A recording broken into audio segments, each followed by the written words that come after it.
So hello everyone, welcome back to our channel. My name is Rishika Pandey. तो जैसे कि हमने अपनी पिछली 10th की वीडियो में हमने ह्यूमन आई के बारे में पढ़ा और अलग अलग चीज़ें पढ़ी, तो आज हम पढ़ने जा रहे हैं लाइफ प्रोसेसेस।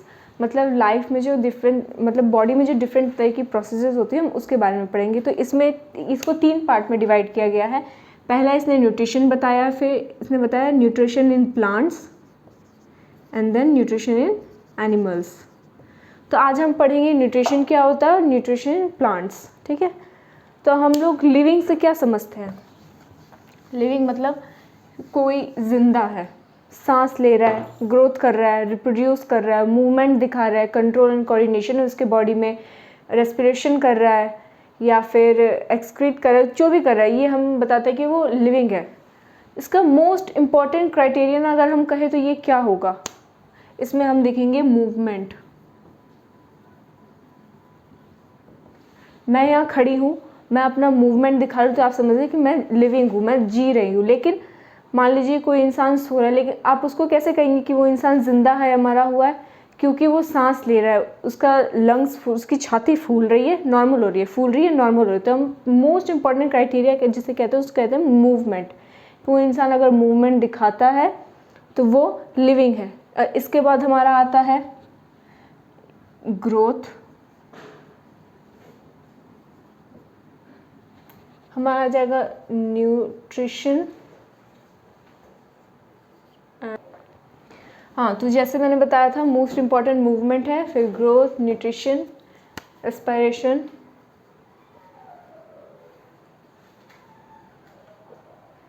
इसके बाद हमारा आ जाता है रिप्रोडक्शन।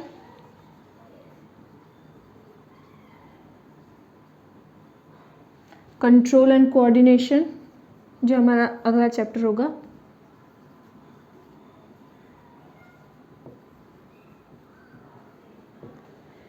एक्सक्रीशन, और हम इंजेक्शन भी लिख देते हैं।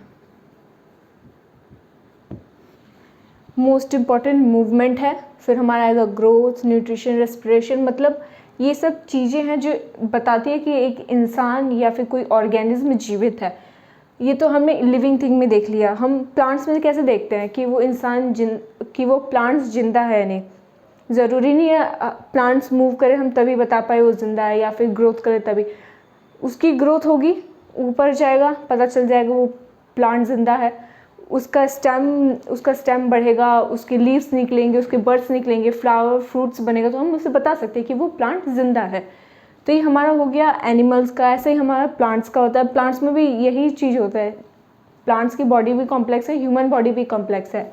ठीक है, जरूरी है जैसे हमारे ह्यूमन की बॉडी हो वैसे ही प्लांट्स की बॉडी है। प्लांट्स भी अपना खाना बनाता है, प्लांट भी एक्सक्रीट करता है, प्लांट में भी कोऑर्डिनेशन होता है, प्लांट्स में भी मूवमेंट, ग्रोथ होती है। ठीक है, मूवमेंट का एग्जांपल मैं बता दूं तो प्लांट्स में होगा सनफ्लावर का। ये लाइट की तरफ अट्रैक्ट होता है, मतलब ये सनफ्लावर ऐसे है और सूरज ऐसे है। ठीक है, अब जहाँ जहाँ सूरज जाएगा सनफ्लावर भी उसी की तरफ मूव करने लगेगा। तो ये हमारा हो जाएगा सनफ्लावर मूवमेंट में। और दूसरा हम देखें तो touch me not. Touch me not मतलब छुई मुई के पौधे को तो हमने देखा ही होगा कि हम उसको छूते तो वो बंद हो जाती है। क्यों? क्योंकि अगर हम यहाँ से इसको छू रहे हैं, ठीक है,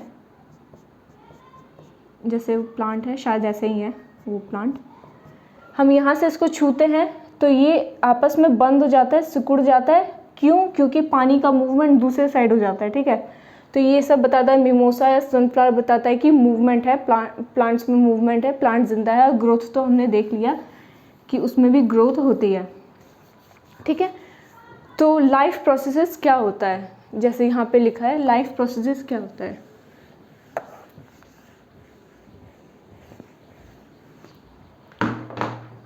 basic functions performed by our body for survival called life process. ठीक, लाइफ प्रोसेस मतलब वो बेसिक फंक्शंस, वो सारे फंक्शंस जो एक बॉडी को चाहिए, ज़रूरत होती है जिंदा रहने के लिए, उसको हम कहते हैं लाइफ प्रोसेसेस। ठीक है, और इस पे हम आ जाते हैं फिर न्यूट्रिएंट्स पे, मतलब न्यूट्रिशन पे।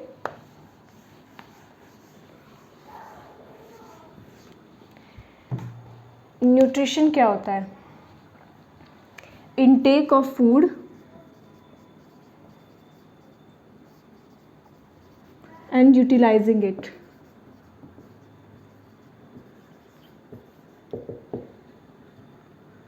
खाना को लेना और उसका यूटिलाइज होना न्यूट्रिशन कहलाता है। ठीक है, और एनर्जी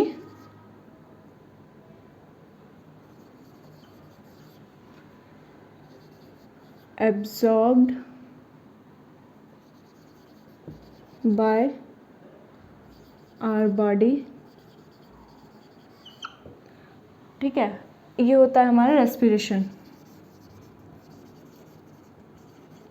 न्यूट्रिशन है खाने का इंटेक करना, उसको यूटिलाइज करना, और न्यूट्रिशन वो है जो उस खाने से जो हमें एनर्जी मिली है उसका बॉडी द्वारा एब्जॉर्ब हो जाना, ये हमारा होता है रेस्पिरेशन, और ये हमारा है न्यूट्रिशन। न्यूट्रिशन हमारा बहुत तरीके का होता है, ऐसे है तो 2 तरीके का, लेकिन उसमें भी पार्ट्स आते हैं।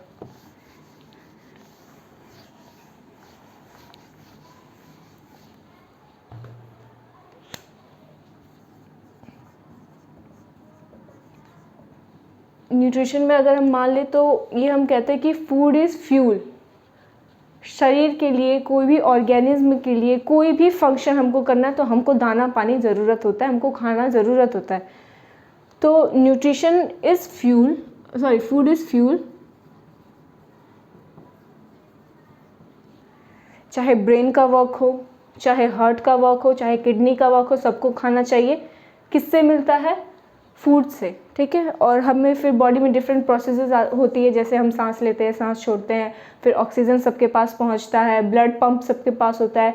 तो ये हमारा होता है, क्यों होता है? क्योंकि फूड की हमें ज़रूरत होती है, और फूड से ही हमें ये सब कुछ मिल जाता है। सिंपलेस्ट फूड हमारा कहे तो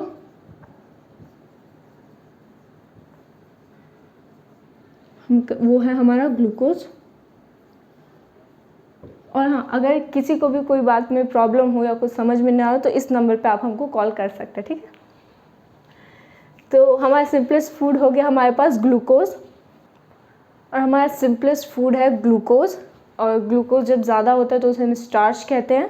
ठीक है, 7 8। अगर आपको कोई भी चीज़ में कोई प्रॉब्लम हो तो आप इस नंबर पे मैसेज कर सकते हैं। ठीक है,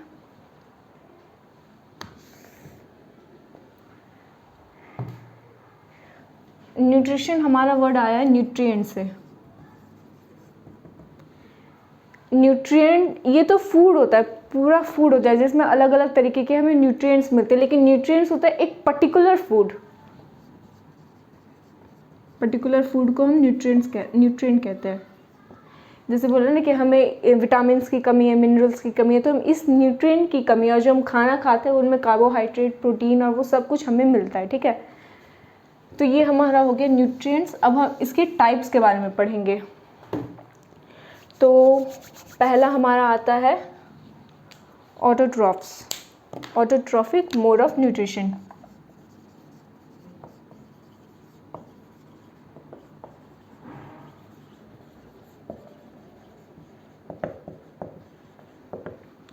ऑटोट्रॉफिक मोड ऑफ न्यूट्रिशन, जैसे हमने सुना है कि पेड़ अपना खाना खुद बनाते हैं, तो वो हमारे हो गए ऑटोट्रॉफिक न्यूट्रिशन। मतलब, और जो अपना खाना खुद बनाते हैं ऐसे ऑर्गेनिज्म, मेनली ग्रीन प्लांट्स, कुछ बैक्टीरियाज जो अपना खाना खुद बनाते हैं, उसको हम कहते हैं ऑटोट्रॉफ्स।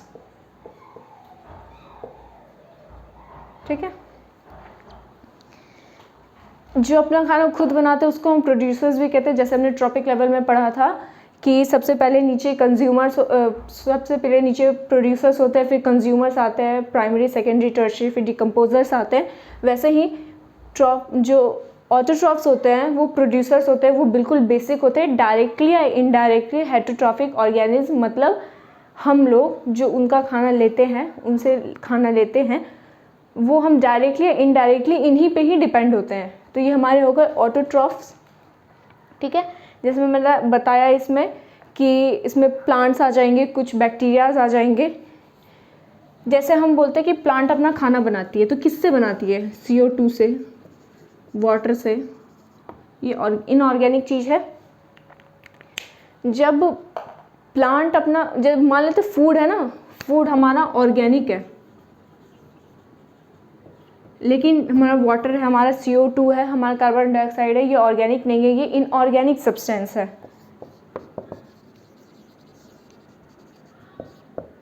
ठीक है, जब प्लांट इनऑर्गेनिक सब्सटेंस से खाना बनाए in the presence of chlorophyll and sunlight called photosynthesis, इसी प्रोसेस से ये लोग अपना खाना बनाते हैं। इनऑर्गेनिक सब्सटेंस से ऑर्गेनिक सब्सटेंस बनता है हमारा। तो ये तो हमारा हो गया ऑटोट्रॉफ्स का। फिर आता है हमारा हेटरोट्रॉफ्स। ऑटोट्रॉफ्स में ये इसका मतलब होता है सेल्फ, और ट्रॉफिक का मतलब होता है nutrition.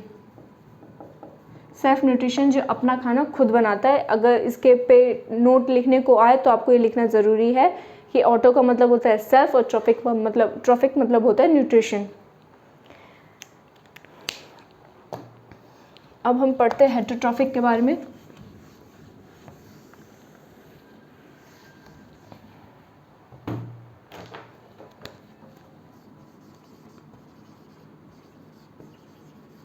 Heterotrophic mode of nutrition, वो सभी ऑर्गेनिज्म जो ऑटोट्रॉफ्स का खाना लेते हैं, उनका खाना खाते हैं, उनको हम हेटरोट्रॉफ्स कहते हैं। इसमें मैन और एनिमल्स, माइक्रोब्स सारे आ जाएंगे। Most of the bacterias, fungi, ये सब हमारे हेटरोट्रॉफ्स होते हैं। जो अपना खाना खुद ना बना पाए इनऑर्गेनिक सब्सटेंसेस से, तो वो हमारे हो जाएंगे हेटरोट्रॉफ्स।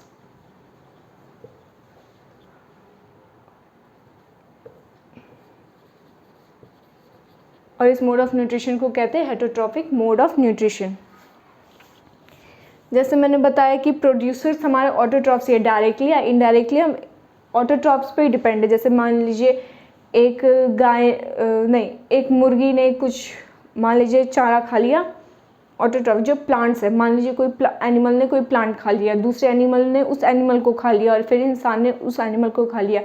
वो डायरेक्टली एक इंसान तो प्लांट पे ही तो डिपेंडेंट, इनडायरेक्टली डिपेंडेंट है ना उसी पे, क्योंकि वो एनिमल जो खा रहा है उसने प्लांट्स खाया, और दूसरा एनिमल जो उसने खाया वो भी तो प्लांट पे डिपेंडेंट है। तो एक तरीके से इनडायरेक्टली या डायरेक्टली हम लोग प्लांट्स पे डिपेंडेंट ही है। तो ये हमारा हेटरोट्रॉफिक मोड ऑफ न्यूट्रिशन हो गया। जो वो होते हैं उनको हम हेटरोट्रॉफ्स कहते हैं। इनको हम कंज्यूमर्स भी कहते हैं। जो ये करते हैं वो कंज्यूमर्स हैं, कंज्यूम करते हैं ये। इससे पहले वाले हमारे ऑटोट्रॉफ्स थे, वो हमारे प्रोड्यूसर्स थे। ये हमारे पास 3 तरीके के होते हैं। सैप्रोफिटिक,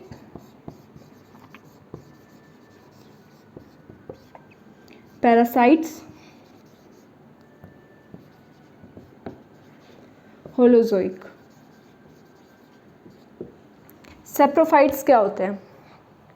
ऐसे ऑर्गेनिज्म जो डेड एंड डिकेइंग मैटर पे फीड करे उसको हम सैप्रोफाइट्स कहते हैं। जैसे हमारे पास बैक्टीरियाज आ गए, फंगस आ गया, जो डेड एंड डिकेइंग मैटर पे फीड करेगा, वो पहले उस पे जाएगा, उसको कंज्यूम करेगा, सिंपलर फॉर्म में तोड़ेगा, फिर बाद में उसको एनर्जी के लिए या फिर अपने आगे काम के लिए उसको रखेगा, उसको कंज्यूम करेगा, यूटिलाइज करेगा, उसको हम कहते हैं सैप्रोफाइट्स। इसमें बैक्टीरियाज, फंगस आते हैं, क्योंकि हमने बताया था ना कि हेटरोट्रॉफ्स में मोस्टली सारे बैक्टीरियाज आते हैं, कुछ ही बैक्टीरिया होते हैं जो ऑटोट्रॉफ होते हैं। ठीक है, तो इसमें बैक्टीरिया और फंगस आ जाएगा। और सैप्रो का मतलब होता है रोटन, सड़ा हुआ, सड़े हुए चीज़ पे जो फीड करे। फिर आता है हमारा पैरासाइट्स। पैरासाइट्स वो ऑर्गेनिज्म होते हैं जो दूसरे की बॉडी पे फीड करते हैं। दूसरे की बॉडी पे जो फीड करे वो होते हैं हमारे पैरासाइट्स। ठीक है, ये ऐसे तो फीड कर रहे हैं लेकिन उसको मारते नहीं हैं। जैसे हम लोग जानवरों को खाते तो उनको पहले मार देते हैं, लेकिन जब ये होस्ट की बॉडी से कुछ अपना फूड कंज्यूम करते तो उसको मारते नहीं, उसको हार्म पहुंचाते, उसको कोई बेनिफिट नहीं मिलता है, होस्ट की बॉडी को कोई बेनिफिट नहीं मिलता है, ठीक है। जो ऑर्गेनिज्म उसकी बॉडी पे है उसको हम पैरासाइट्स कहेंगे, और जिसकी बॉडी पे है उसको हम होस्ट कहते हैं, ठीक है। और इसमें दो तरीके के होते हैं, इंटरनल, एक्सटर्नल। इंटरनल में हमारा आ जाए प्लाज्मोडियम, जिससे हमें मलेरिया होता है, और फिर हमारे पास आ जाएंगे टेप वर्म, राउंड वर्म, और एक्सटर्नल पे हमारा आ जाएगा टिक्स, लाइस, लीच जो होता है जोंक, जो हमारी स्किन से खून चूसता है। ये हमारे हो गए पैरासाइट्स। फिर हमारे आते हैं होलोजोइक न्यूट्रिशन। वो ऑर्गेनिज्म जो सॉलिड फूड को इनटेक करते हैं, सॉलिड फूड को लेते हैं, फिर उसका डाइजेशन होता है, फिर वो एक्सक्रीट हो जाता है, वो हमारे वैसे ऑर्गेनिज्म हमारे होते हैं होलोजोइक ऑर्गेनिज्म, और उस न्यूट्रिशन को कहते हैं होलोजोइक न्यूट्रिशन। एग्जाम्पल के तौर पे हमारे जैसे हम कहें मैन, कैट, डॉग, हॉर्स, जो भी है, जैसे मान लीजिए कि कोई गाय है, वो भी होलोजोइक न्यूट्रिशन को अपनाती है, वो भी सॉलिड फॉर्म, क्या कहते हैं, प्लांट्स के सॉलिड फॉर्म को यूज़ करिए, प्लांट्स के सॉलिड फॉर्म को खाती है, फिर बाद में वो सिंपलर फॉर्म में टूट जाता है। वैसे ह्यूमन बॉडी में होता है, पहले हम खाते हैं, फिर वो सिंपलर फॉर्म में टूटता है, फिर वो एक्सक्रीट हो जाता है। तो हम भी होलोजोइक न्यूट्रिशन को अपनाते हैं, एनिमल्स भी अपनाते हैं। पैरासाइट जो दूसरे की बॉडी में लगते हैं, अफेक्ट नहीं करते, या अफेक्ट करते मतलब मारते नहीं है, अफेक्ट करते, बेनिफिट कोई नहीं देते। और सेप्रोफाइट जो सड़ी हुई चीज़ों पे लगते हैं। हेटेरोट्रॉप्स वो होते हैं जो दूसरे ऑटोट्रॉप्स पे डिपेंडेंट होते हैं, जो अपना खाना खुद नहीं बना सकते, और ऑटोट्रॉप्स वही होते हैं जो अपना खाना खुद बना लेते हैं। तो यहीं पे हमारा न्यूट्रिशन ख़त्म होता है। अब आगे हम पढ़ेंगे nutrition in plants.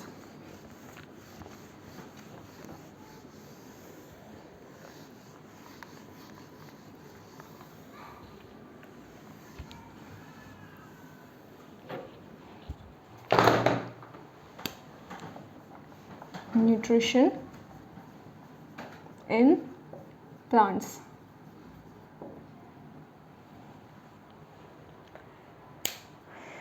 Nutrition in plants में होता है, ग्रीन प्लांट्स में फोटोसिंथेसिस की प्रोसेस होती है। ग्रीन प्लांट्स मैंने क्यों कहा, क्योंकि ग्रीन प्लांट्स वो ग्रीन होते हैं क्लोरोफिल के कारण। क्लोरोफिल है तो वो सनलाइट को एब्जॉर्ब कर लेगा, इसलिए ग्रीन प्लांट्स अपना खाना खुद बनाती है।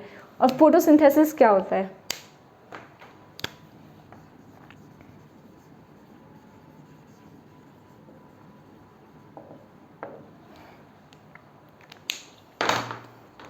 It is a process by which autotrophs, जो अपना खाना खुद बनाते हैं, autotrophs make their own food by the help of CO2, water, CO2 carbon dioxide, water, in the presence of and chlorophyll, in the presence of sunlight। जब plant खाना बनाती है तो 4 मेन इम्पॉर्टेंट उनको प्रोडक्ट्स कहे या रिक्वायरमेंट्स उनको चाहिए, तो वो होते हैं carbon dioxide, water, sunlight and chlorophyll. CO2 carbon dioxide इसको इन्वायरमेंट से मिल जाता है, वाटर इसको सॉइल से मिल जाता है, क्लोरोफिल इसमें पाया जाता है, और सनलाइट सन से मिल जाती है।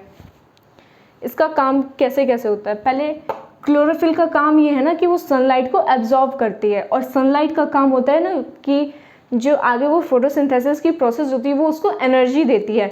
सनलाइट एनर्जी देती है और सनलाइट को ये क्लोरोफिल एब्जॉर्ब करता है। सनलाइट से एनर्जी आती है हमारी लाइट एनर्जी, फिर ये हमारी बनती है केमिकल एनर्जी में। क्यों? क्योंकि उससे फूड बन रहा है, तो लाइट एनर्जी केमिकल एनर्जी में चेंज होगी, ठीक है। हमारे वाटर से हाइड्रोजन और ऑक्सीजन अलग अलग हो जाएगा, कार्बन का रिडक्शन होगा by the help of water, तो हमारे पास फिर लास्ट में हमारा बन के मिलता है C6H12O6। ये ग्लूकोज है, प्लांट्स का खाना। ठीक है, अब मैं इक्वेशन लिख दे रही हूँ क्योंकि ये इम्पॉर्टेंट होता है। अगर पूछा जाए फोटोसिंथेसिस की प्रोसेस या फिर न्यूट्रिशन इन प्लांट्स, तो उसमें इक्वेशन पूछा जाता है, इक्वेशन के भी मार्क्स मिलते हैं।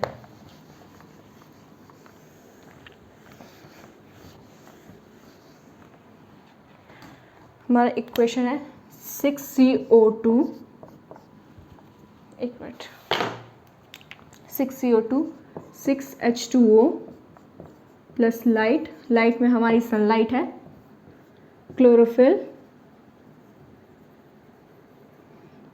प्रोसेस है हमारी फोटोसिंथेसिस।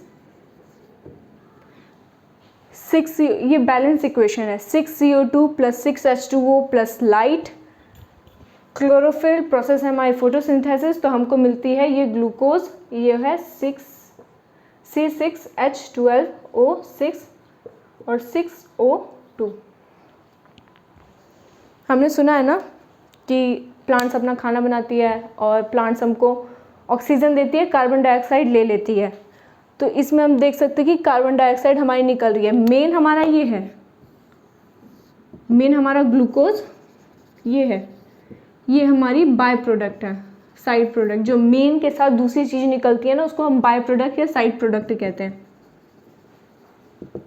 ऑक्सीजन हमारी साइड प्रोडक्ट है, यह निकलती है। ग्लूकोज ये प्लांट्स का खाना होता है, सिंपलेस्ट फॉर्म है ये ग्लूकोज, फूड का सिंपलेस्ट फॉर्म ग्लूकोज है, जैसे मैंने बताया था। और ये इन सब चीज़ों की ज़रूरत होती है, तब हमको ये निकल के आता है।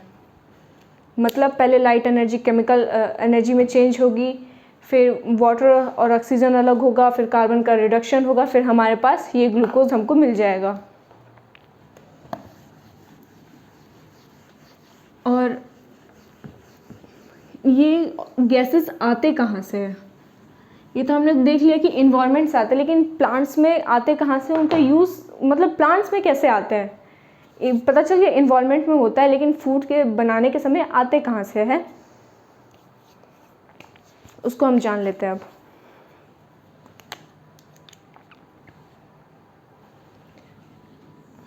मैं बनाने जा रही स्टोमेटा।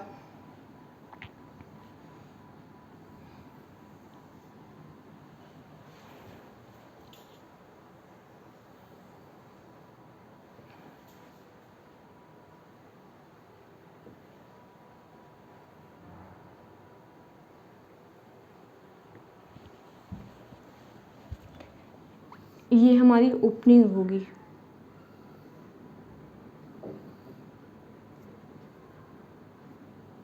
ये हमारे होंगे गार्ड सेल्स। अगर एक स्टोमेटा होना तो हम उसको कहते हैं स्टोमा। ये हमारा एक स्टोमा है, ये अलग एक स्टोमा है।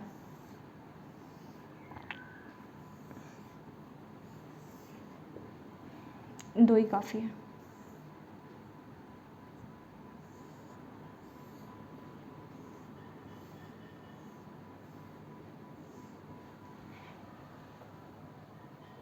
ठीक है, ये हमारे होंगे क्लोरोप्लास्ट, जिससे हमारी लीफ को ग्रीन कलर मिलता है, ये पिगमेंट होता है। ये हमारा हो गया क्लोरोप्लास्ट।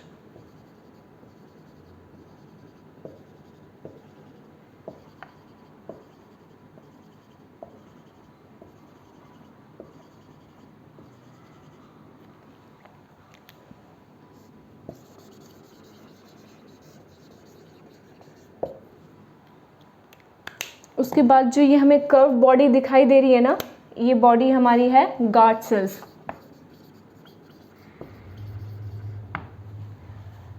ये स्टोमा ओपनिंग है,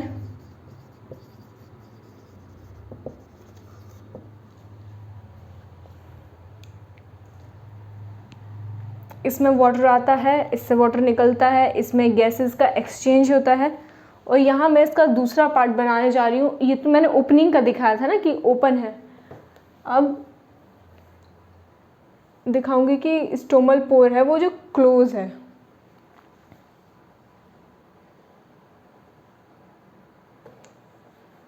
स्टोमल पोर ना हमारी क्लोज है।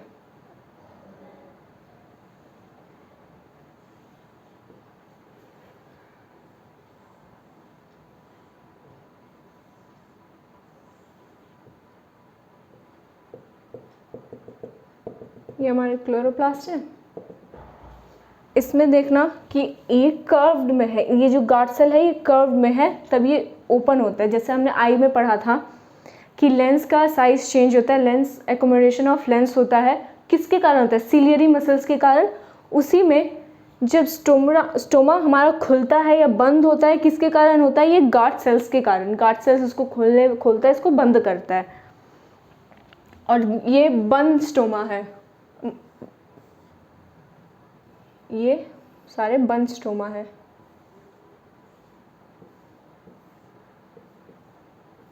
ये जो डायग्राम है एग्जाम पॉइंट ऑफ व्यू से बहुत इंपॉर्टेंट है। इसमें हम गार्ड सेल्स देखें, जैसे मैंने बताया ये जब इसकी ओपनिंग खुली होगी ना तो ये कर्व में होगा, लेकिन जब इसकी ओपनिंग बंद होगी, स्टोमा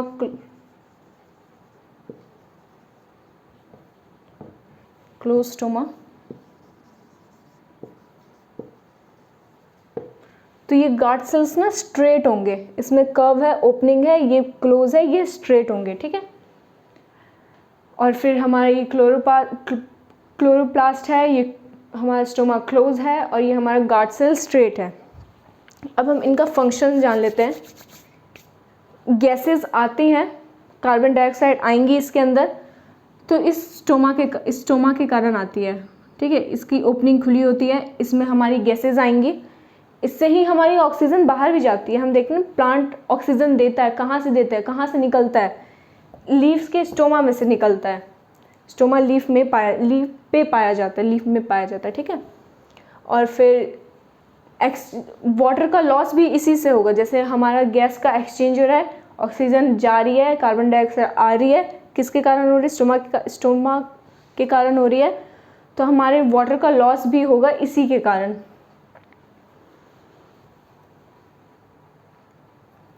कोई प्लांट्स होती है जिसका लीफ बहुत ब्रॉड होता है, बड़ा कह लें, ब्रॉड होता है। ज़्यादा बड़ा होगा तो स्टोमा भी उसमें ज़्यादा होगा, फिर ज़्यादा वाटर का लॉस होगा, ठीक है।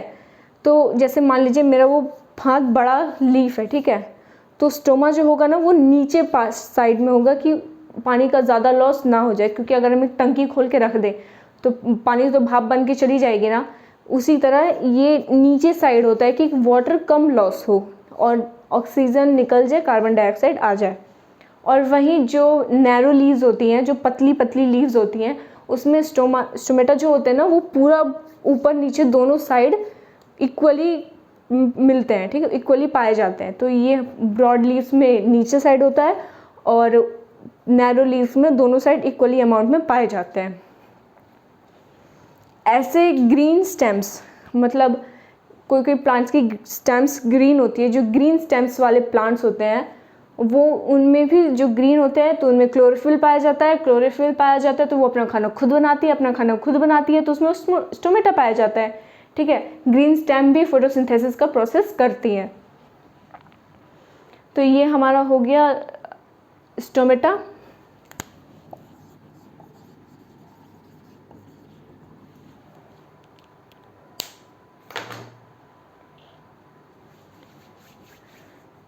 ठीक है, तो हमने पढ़ा न्यूट्रिशन क्या होता है, types of nutrition, autotrophic, heterotrophic. Heterotrophic के 3 पार्ट होते हैं, सेप्रोफिटिक।